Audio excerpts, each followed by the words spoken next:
खुद पर भरोसा रखने से क्या होता है, आइए जानते हैं इस कहानी से। एक बगीचे में एक घने पेड़ पर एक गौरैया ने अपना घोंसला बना रखा था, जिसमें वह दिन भर अपने बच्चों के साथ रहती और उन्हें खाना खिलाती थी। वह बहुत खुश थी क्योंकि अब बच्चे बड़े हो रहे थे।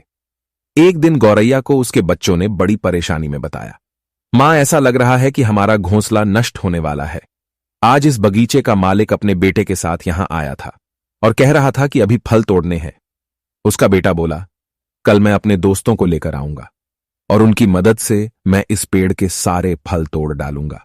मेरी बांह में दर्द है, इसीलिए मैं यह अकेले नहीं कर सकता। मुझे अपने दोस्तों की मदद की आवश्यकता होगी।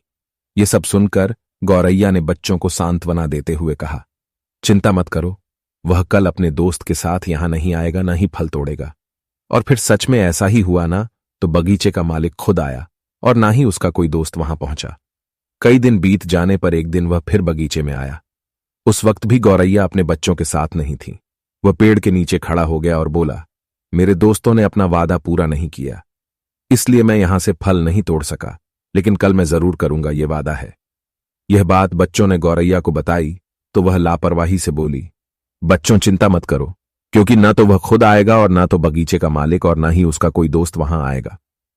ठीक ऐसा ही हुआ। गौरैया के बच्चे अब कुछ अधिक संतुष्ट थे, लेकिन कुछ दिन बाद बगीचे का मालिक अपने बेटों के साथ वहां पहुंचा और पेड़ के नीचे खड़ा होकर अपने बेटे से बोला, तेरे दोस्त सिर्फ नाम के दोस्त हैं, उन्हें तुझसे कोई सहानुभूति नहीं है। अब तक वे कई बार वादा करके टाल चुके हैं, लेकिन अब मुझे उनकी मदद की जरूरत नहीं है। कल मैं स्वयं इस पेड़ के सारे फल तोड़ूंगा। वैसे भी मुझे दूसरों पर भरोसा करने के बजाय खुद पर भरोसा करना चाहिए। यही सबसे अच्छी बात है। यह बात बच्चों ने गौरैया को बताई तो वह जब गौरैया ने यह सुना तो चिंतित होकर बोली, हमें तुरंत यहां से निकलना होगा।